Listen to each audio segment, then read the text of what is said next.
Ok. Eu vou começar, tá, pessoal? Até para a gente logo adiantar, porque nós temos que dar adiantado semana que vem, como eu disse, a gente não terá a quinta-feira, né? Então a gente precisa ver se a gente consegue concluir esse assunto. Primeiro a gente está falando sobre poder, né? Inicialmente eu trabalhei com vocês aí, fiz perguntas sobre o que vocês entendem de poder e a gente acabou puxando para outros temas, né? Transversais aí, quando a gente foi falar sobre a questão do poder. E aí a gente, na verdade, quando a gente trabalha essa questão de poder, né? Os conceitos, cada sociólogo vai ter um conceito diferente, né? Então não é um conceito unificado em relação a isso.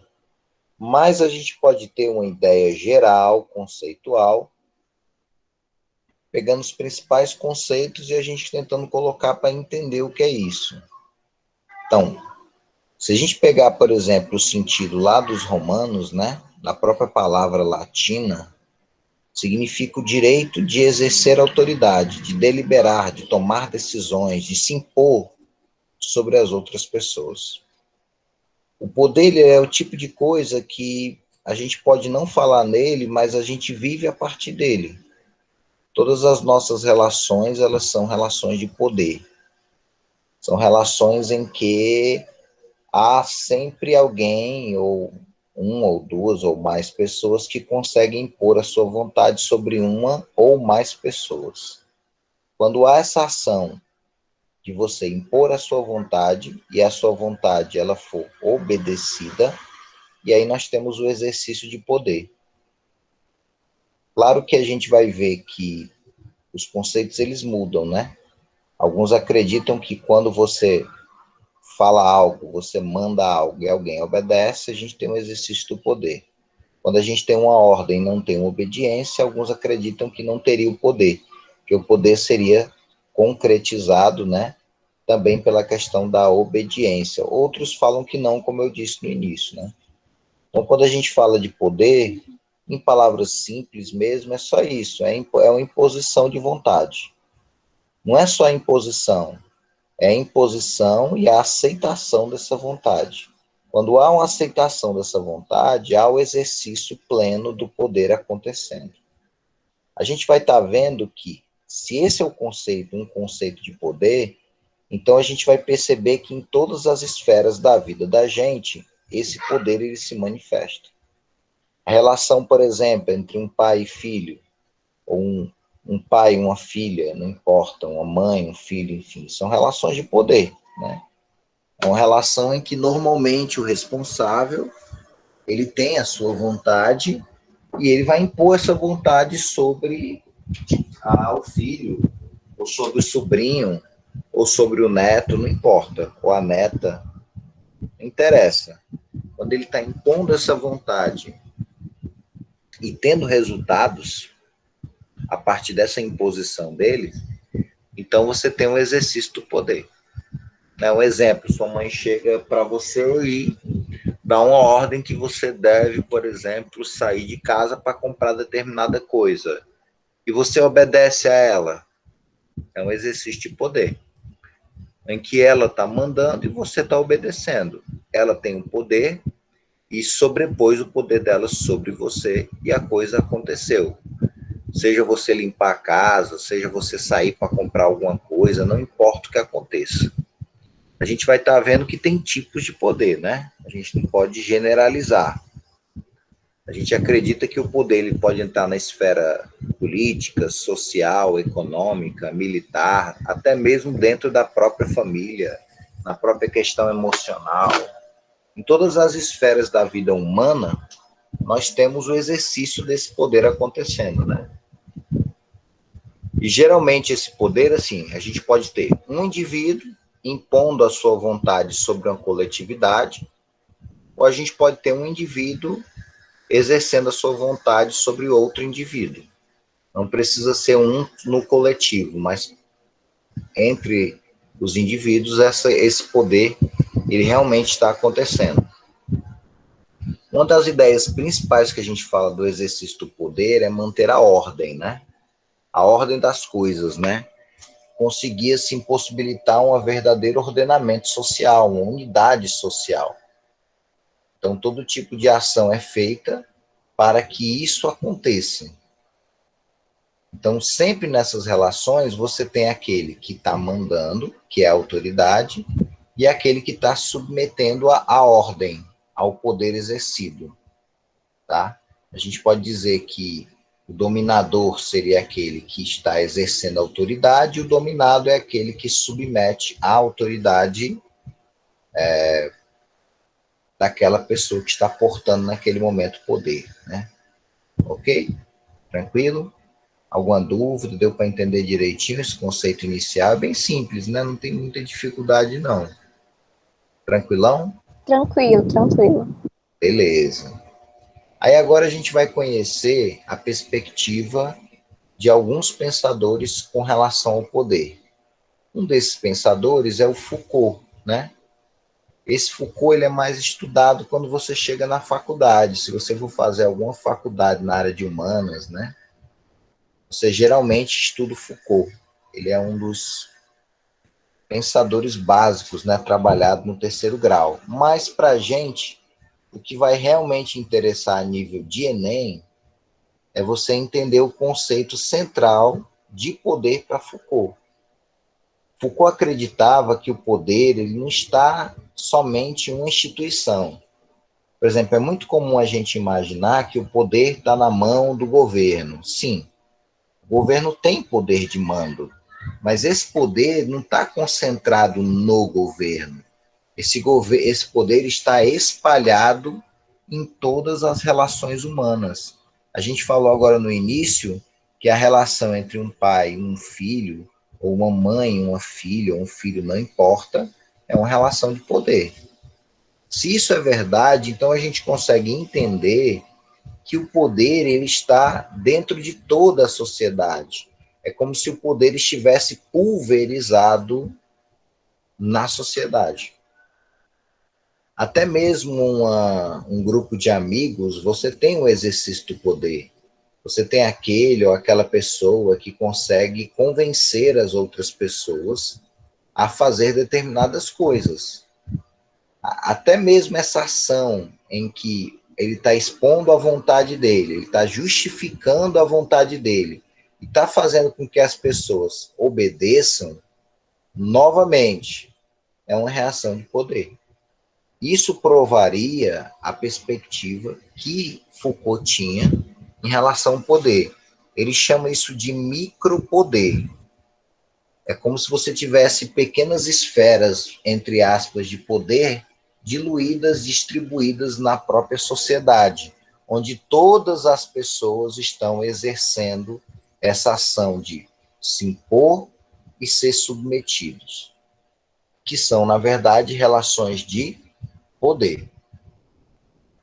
Ok? Então, esse poder está bem espalhado na própria sociedade, nas instituições, de forma generalizada. Se a gente olhar aqui nesse esqueminha, vai perceber que Foucault acreditava que você tem várias instituições. Você tem o Estado, que tem poder, você tem a escola, que também tem poder, você tem a igreja, você tem o trabalho e você tem a própria família. Todas essas instituições, elas trabalham para que você se submeta. O objetivo da sociedade para se conseguir unidade é a obediência, sejam as leis, sejam aos costumes, sejam as tradições, sempre todas as instituições elas estão trabalhando para garantir que nós venhamos a nos submeter, a aceitar as ordenanças sociais. Na verdade, você está submetendo aos poderes maiores, né? E um dia você também exercerá esse poder se você tiver filhos, ou se você tiver sei lá, ser um patrão, né, trabalhar numa determinada empresa e você ser um gerente, por exemplo, você vai exercer poder, né? Sobre as pessoas que estão ali.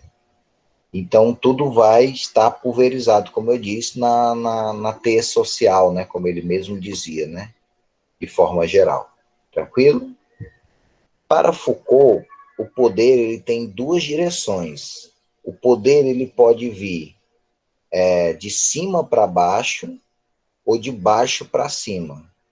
Quando ele vem de baixo para cima, ele é o quê? Ascendente. Quando ele é de cima para baixo, ele é descendente, ok? Isso não, geralmente não é cobrado nas provas, não. É mais esse conceito que eu acabei de falar para vocês de poder dele, né? Mas essa questão do poder ascendente, descendente, mas assim, é mais ou menos aquela coisa, né? Por exemplo, eu tenho alguém que quer governar, alguém que quer chegar a um cargo público. Para ele poder governar chegar no governo, ele primeiro precisa governar bem a sua casa, precisa governar bem os seus bens, entendeu? E assim vai, até ele poder chegar lá em cima. Aí ele está dizendo que é ascendente, de baixo para cima. Mas também o poder ele pode ser descendente, né? Para se eu tenho um estado bem governado, eu tenho pais que vão governar bem as suas famílias. Se eu tenho os pais que vão governar bem suas famílias, então os bens serão bem administrados por eles. E assim vai. E se eu tenho esses pais de famílias governando e administrando bem os bens, eu também tenho indivíduos que são submetidos. E basicamente seria esse o objetivo. Então a gente tem duas direções do poder. Mas, de novo, isso não é cobrado em vestibular. Isso é mais a nível universitário. Então, não precisa ficar preocupado com essa questão dele, não. Tá bom? Tranquilo? Foucault acreditava que para o poder ele ser aceito, é preciso que ele fosse justificado. Ou seja, não adianta uma pessoa se chegar na frente de vocês e dizer: agora vocês vão fazer o que eu quero. Não. Acho que a primeira pergunta que vai vir é o seguinte: por que eu tenho que obedecer você? Por que eu tenho que aceitar a tua vontade? E aí entra a questão da justificação. O poder vai precisar ser justificado para que as pessoas possam aceitar ele. E normalmente as pessoas vão aceitar isso através do discurso. Ou seja, as pessoas vão chegar na frente das outras pessoas e vão fazer um discurso para mostrar por que as pessoas devem submeter a elas. O discurso ele tem que ser bem feito, porque é exatamente através dele que você vai conseguir que as pessoas aceitem você. Um bom exemplo é o seguinte: imagine que eu tenho uma discussão numa sala de aula, ninguém está se entendendo, cada um quer fazer do jeito que quer fazer. E com isso a sala está terrível, está complicada. Aí de repente aparece alguém, um de vocês, que chega na frente de todos e diz que as coisas não podem acontecer assim, senão não vai dar certo. As pessoas olham aquela pessoa com desconfiança, mas à medida que ela se coloca na frente, que se vê que o discurso dela é convincente, que se vê que realmente ela tem jeito para falar e as justificativas dela são aceitáveis, então oficialmente o exercício do poder ele foi aceito através do discurso. Normalmente tem que acontecer o discurso. Ele é a forma das pessoas aceitarem as coisas como verdade, aceitarem aquilo que a pessoa está dizendo, está mostrando como verdade. Ok? Claro que quando a gente fala de discurso, a gente pode falar, por exemplo, o discurso do governo para a gente, para que a gente possa aceitar, por exemplo, o comando deles. Mas nós sabemos que esse discurso nós também temos nas nossas relações diárias, né? O discurso, ele faz parte de tudo. O menino, às vezes, se coloca diante de você, por exemplo, seu irmão. Sua mãe deixou, por exemplo, seu irmão, você no comando, né? Aí daqui a pouco o menino chega para você e diz assim: por que eu tenho que fazer o que você quer? Aí você diz: porque a mamãe me deixou aqui. Não, mas você não tem condição de cuidar, não. Você não tem condição nenhuma, não. Aí você vai começar e continuar argumentando, discursando com ele, ó. A mamãe manda em tudo aqui em casa, ela que sustenta a gente. Então, se ela me colocou aqui, se você está se voltando contra mim, você está se voltando contra ela que me colocou onde eu estou. como representante dela. Com isso, o que você está fazendo? Você está justificando por que você está por cima e aquela pessoa está por baixo. Por que a tua vontade vai predominar sobre a vontade da outra pessoa? E geralmente as pessoas que vão fazer esse discurso, política adoram fazer isso, né? Tem que ser discursos bem convincentes, né? Tem que mostrar dois elementos extremamente importantes. Primeiro, ser firme naquilo que você diz, e segundo, você precisa ser muito convincente, né? Tem que ser muito persuasivo. Tem que usar muitos argumentos para você conseguir fazer com que as pessoas aceitem que você tem vontade, que essa vontade será imposta sobre a coletividade. Mas claro que o Foucault percebeu que cada família, cada pessoa tem o seu próprio discurso para fazer com que as pessoas aceitem a sua autoridade. Normalmente esse discurso e toda essa ação de submissão acabava dando uma coisa que ele chamava de coesão social. Ele achava que era a única forma de você fazer as pessoas aceitarem, né? Porque as sociedades são feitas por vários indivíduos, indivíduos esses que precisam trabalhar juntos. Mas o exercício de submeter-se aos outros parece ser uma coisa básica em todas as sociedades, ok? Então você entendeu muito bem que esse poder está distribuído e que o governo é mais uma manifestação desse poder. O poder não está concentrado na mão do governo, ele está espalhado dentro da própria sociedade. Aqui nós temos uma imagem representando a questão do Foucault, né? Para vocês visualizarem esse pensador aí. Tranquilo? Beleza? Olha essa charge, eu acho super legal, porque eu acho que ela consegue resumir muito bem o conceito de poder de Foucault, né? Ó, eu posso, tu podes, ele pode, nós podemos, vós podeis, eles podem, eu posso. Tá vendo? Todos têm poder. Esse é o resumo. Eu posso fazer com que a minha vontade seja imposta e seja aceita.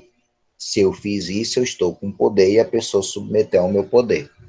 É mais ou menos essa ideia. É uma ideia até simples, né? Não tem muita dificuldade, não. Aí, de novo, vou perguntar para vocês. Há alguma dúvida? Opa, nós temos aqui... Legal, vamos ver os comentários, né? Dá até um arrepio, a gente sabe se cumprir, eu levo a peia. Tá, legal. Tem que saber impor, seja por respeito ou por medo. Tem aqueles que submetem por medo e aqueles que submetem por respeito. Isso, exatamente, é isso mesmo. A gente vai estar vendo os mecanismos que são utilizados para fazer as pessoas submeterem.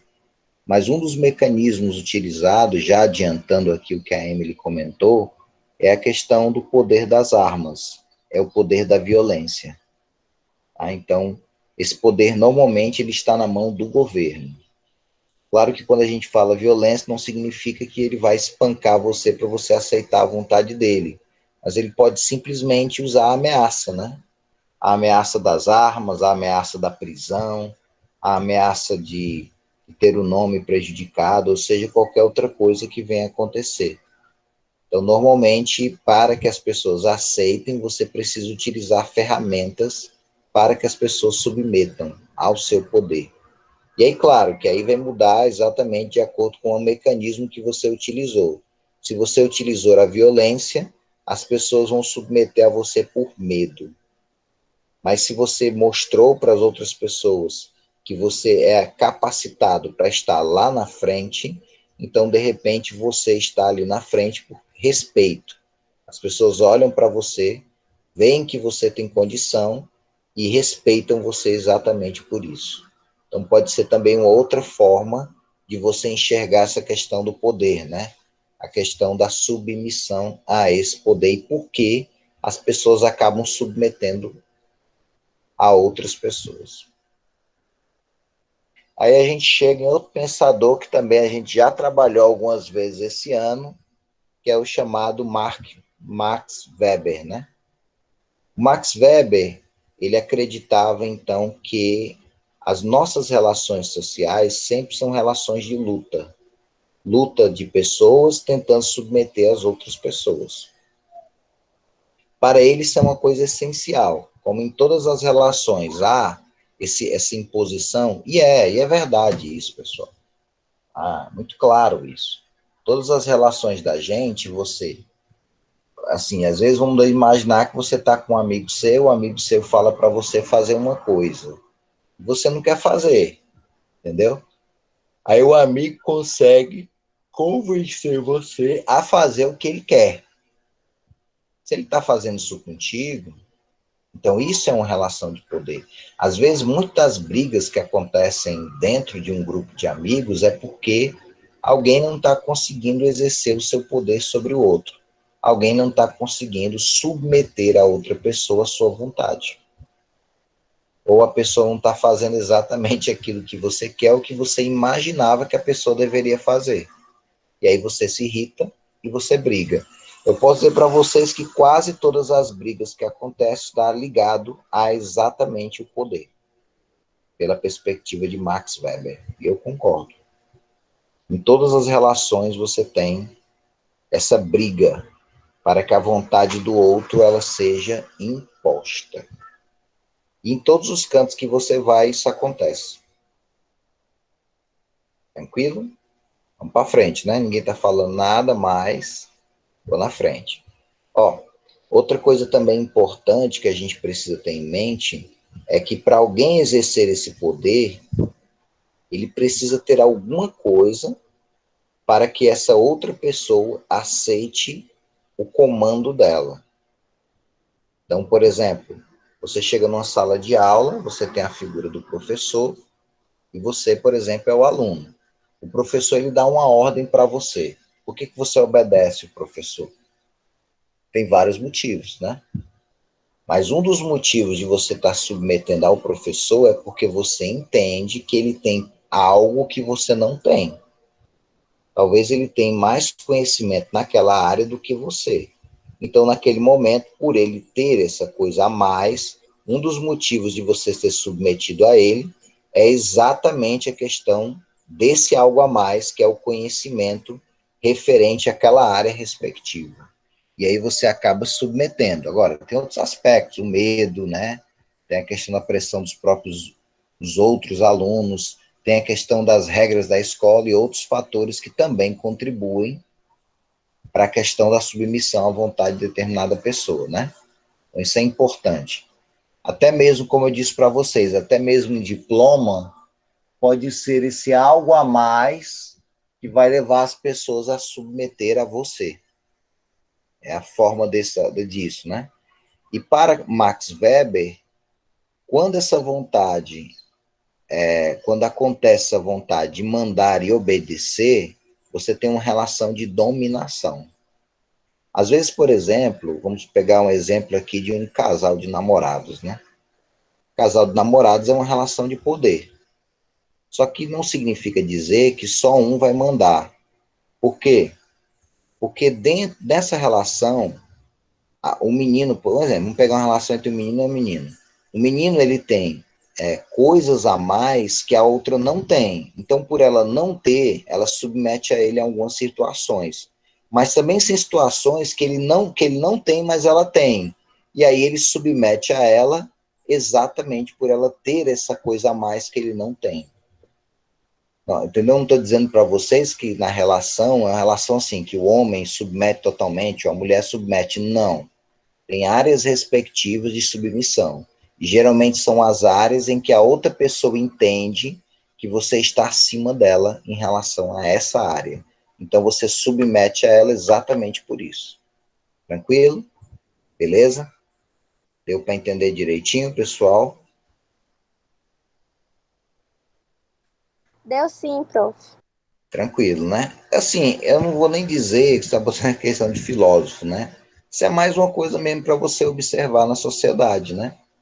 Você consegue ver claramente que as relações são, em resumo, só isso. Só aí, eu não vou dizer só isso, é complicado, né? Porque na nossa cabeça as relações são muito mais do que isso, né? Mas, em essência, é basicamente isso, né? São essas relações mesmo de imposições, de um para o outro. Geralmente, o que tem mais força, entre aspas, é o que consegue submeter mais a outra pessoa. Mas, de novo, não é na totalidade, em parte. Tem aspectos que o outro é ignorante, precisa da outra pessoa para poder, então, conseguir que as coisas aconteçam. Ele tem que submeter a pessoa para isso. É basicamente isso. Não vou alongar mais, não, porque eu estou esticando demais aqui. Eu pegar uma frase aí dele para a gente poder entender em poucas palavras a questão do poder para ele, né? Olha aí, ó, a definição dele que eu achei legal. Poder é fazer com que o outro faça o que você quer. Aí como é simples, né? E sem o uso da violência real. Ou seja, ele está dizendo que não precisa se utilizar a violência real. Se você conseguiu que a outra pessoa fizesse o que você queria, então você realmente exerceu o poder. Bem simples, né? Sem muita dificuldade. Eu acho que essa ideia da teia é muito legal, que é um resumo da ideia dele, de dizer que o poder está dentro da sociedade, da teia social. Em cada pontinho desse, você tem um exercício do poder acontecendo. Então, acho que você pode olhar mais ou menos isso aqui dessa forma. Disse para vocês que numa relação tem aquele que manda e aquele que submete ao comando, né? E aí a pessoa, ela vai submeter a outra pessoa e fica a pergunta, por que que a outra pessoa está submetendo aquela pessoa? E aí ele percebeu e criou uma espécie de uns modelos assim, modelos teóricos, né? Ele acreditava que existia 3 formas de dominação, ou seja, 3 motivos que levam as pessoas a submeter a autoridade de alguém, ou de um grupo, ou seja o que for. A gente chama de dominação legal, dominação tradicional e dominação carismática. Vocês vão identificar todas as 3, né? O que é dominação legal? Dominação legal é que você submete por causa da lei. Se eu tenho uma lei que diz que aquela pessoa que foi eleita pelo povo está agora ocupando um cargo público, então essa pessoa ela tem autoridade sobre as outras pessoas. Como a lei está garantindo essa autoridade daquela pessoa sobre aqueles indivíduos, e isso está pautado em lei, então nós temos a dominação legal, ou seja, só vou obedecer você porque, enfim, a lei diz que eu devo me submeter. É mais ou menos esse sentido. Ok? Essa dominação não tem nada a ver com convencimento nem nada. É a pessoa simplesmente dizer, ó, eu só vou aceitar a tua dominação porque eu tenho medo de ser preso. Porque a lei, ela não diz o que você só deve fazer. Ela também diz que se você fizer de outro jeito, você vai sofrer consequências. Então, quando você faz algo relacionado exatamente por causa de lei, então você está sob dominação legal. Mas vamos imaginar, por exemplo, vamos pegar um exemplo de você, por exemplo, na sua casa. Vamos imaginar que você tem seu pai, né, ou sua mãe, e você obedece a ele. Por que você obedece a ele? Ah, porque eu tenho medo, às vezes meu pai me ameaça, me bater, beleza, isso acontece mesmo. Mas, no fundo, muitas pessoas aceitam um pai, por exemplo, numa família, ter a autoridade que tem por costume, por tradição familiar. Tradição essa que vai passando de pai para filho. Então, por exemplo, você tem uma cultura que diz para você, uma tradição que diz para você que o seu pai, ele é o grande responsável por você. Ele está acima de você em termos de autoridade. E você, como uma boa filha, deve submeter a ele. Então, quando você aceitou a dominação, o comando daquela pessoa, porque simplesmente você sabia que aquilo é o que você deveria fazer como filho, então você está vivenciando o que a gente chama de dominação tradicional. No passado não muito distante, quando a mulher casava, ela sabia que estava casando para submeter ao homem. Porém, essa submissão, o homem está atrelado ao quê? À tradição. Entendeu? E essa tradição, ela é tomada, e muitas mulheres do passado submetiam aos homens, era em cima exatamente dessa tradição. Não posso ser anormal, né? pessoa talvez pensasse. E, enfim, acho que deu para entender de forma geral, né? Que foi explicado aqui. Tranquilo? A dominação tradicional é basicamente isso. Essa dominação, ela se dá em diversos âmbitos. Por que eu tenho que obedecer ao governo? Não só porque a lei diz isso, mas também porque a tradição diz, né? Que a gente deve submeter ao governo. Como também na relação, na questão do casamento. Aí eu estava falando até a questão, quando se casava, né? Há pouco tempo atrás. A mulher já entrava na relação sabendo que deveria submeter à vontade do homem, que a palavra final era do homem. Por quê? Porque tradicionalmente ela foi educada e essa tradição foi passada e agora ela vai aceitar aquela autoridade por causa dessa tradição. Aí a gente tem a dominação, de novo, tradicional. Tranquilo? Beleza? Espero, vamos continuar, né? A outra, que essa daqui é uma das mais conhecidas por nós, é a chamada dominação carismática. Geralmente, são pessoas, você submete aquela pessoa por diversos motivos. Primeiro, você viu que aquela pessoa é corajosa, aquela pessoa é capaz, aí tu vai, ó, e submete a ela. Tu submeteu ao carisma dela. Ou aquela pessoa se mostrou como uma pessoa iluminada, uma pessoa divina, né? Um profeta.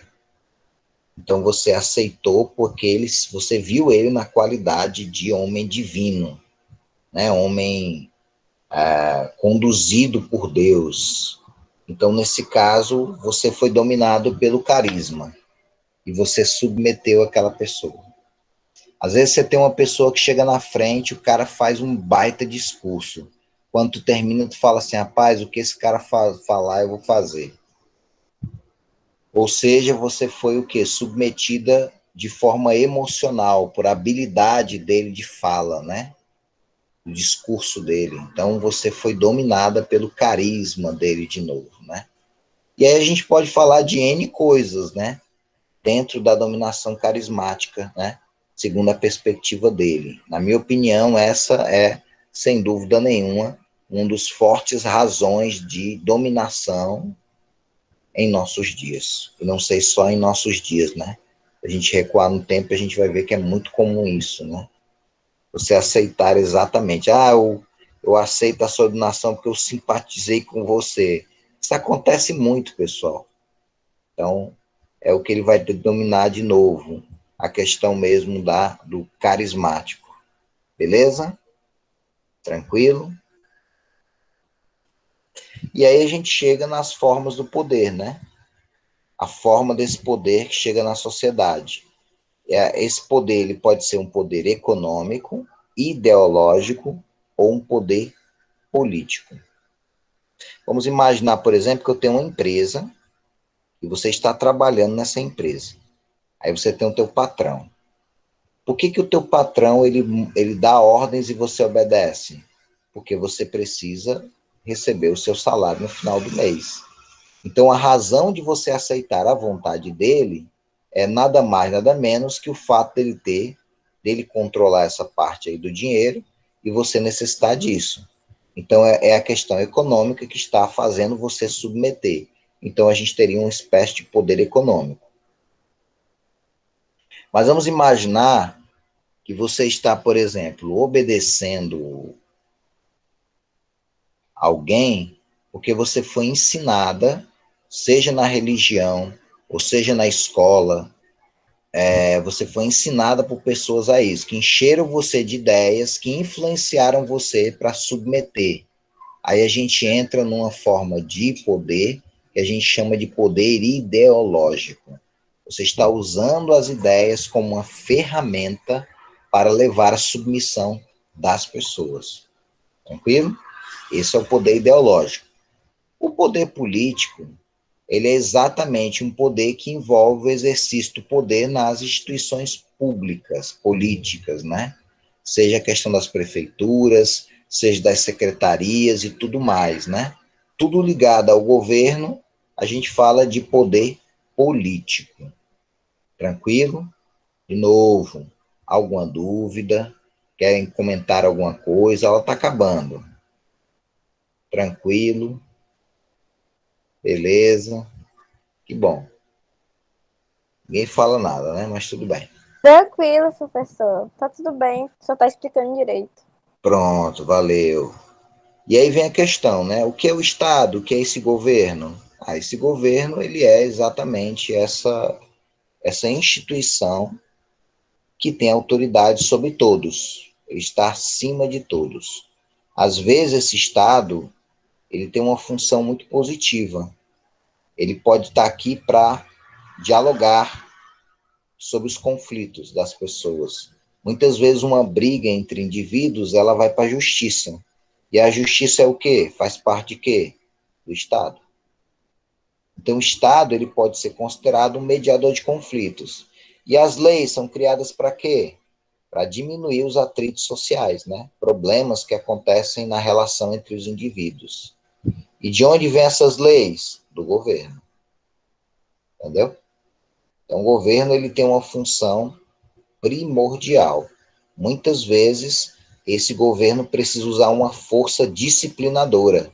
Às vezes a polícia, às vezes o exército, né, é utilizado como ferramenta de submeter as pessoas às ordens, sejam as ordens morais ou as ordens jurídicas, as leis que já foram aprovadas.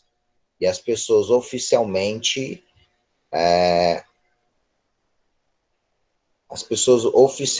elas vão submeter, né, a essas leis, porque elas foram criadas por pessoas que teriam sido eleitas, né, pelo povo, e agora com autoridade para poder criar leis, impor essas leis sobre o resto da população.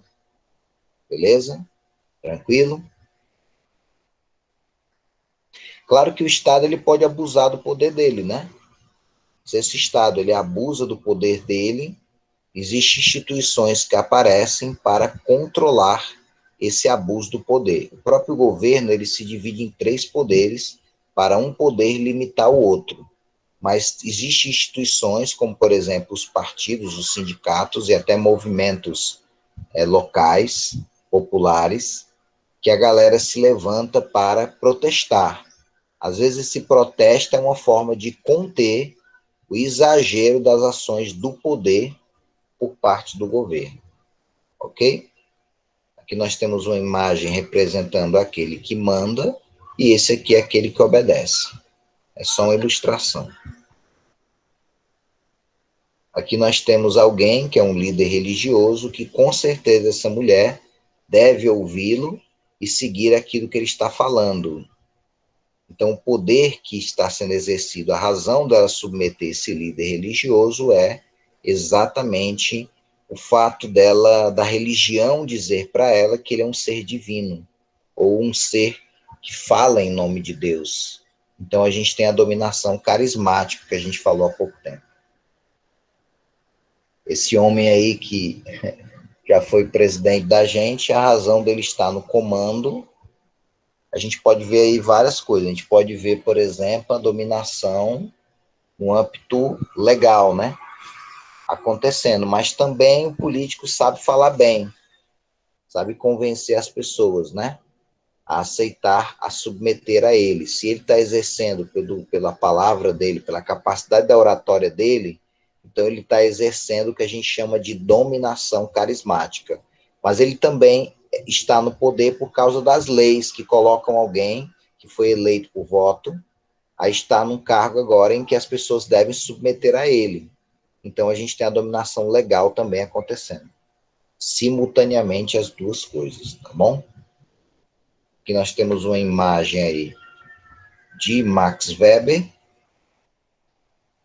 e a gente termina com o mais complicado, que é o Pierre Bourdieu, que eu acho que vou tentar resumir bem rapidinho, para a gente poder fechar, né? Bourdieu, ele acreditava que o poder, ele é invisível.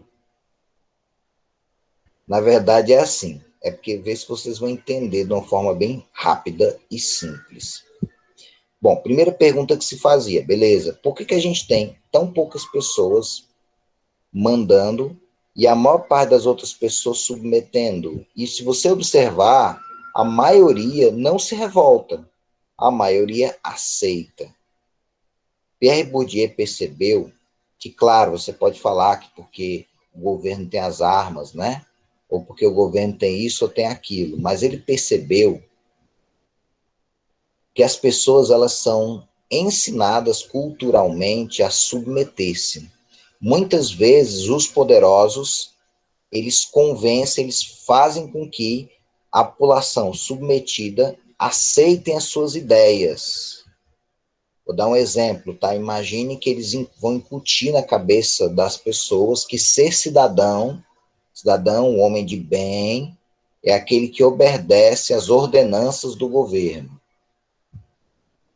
Então, na tua cabeça, o conceito de bom cidadão está atrelado a você obedecer às ordenanças do governo. Quem fez isso? Os poderosos. Então, sem você perceber, você não vai se voltar contra a autoridade e vai fazer o que ela quer, porque você foi pressionado exatamente por essas ideias, por esses conceitos que foram impostos sobre nós. E a gente acaba aceitando. Isso é uma coisa invisível, que você nem mesmo percebe.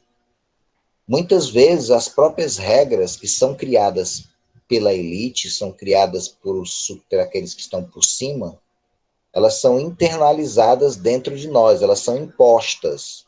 Às vezes, através da família, do trabalho e da escola.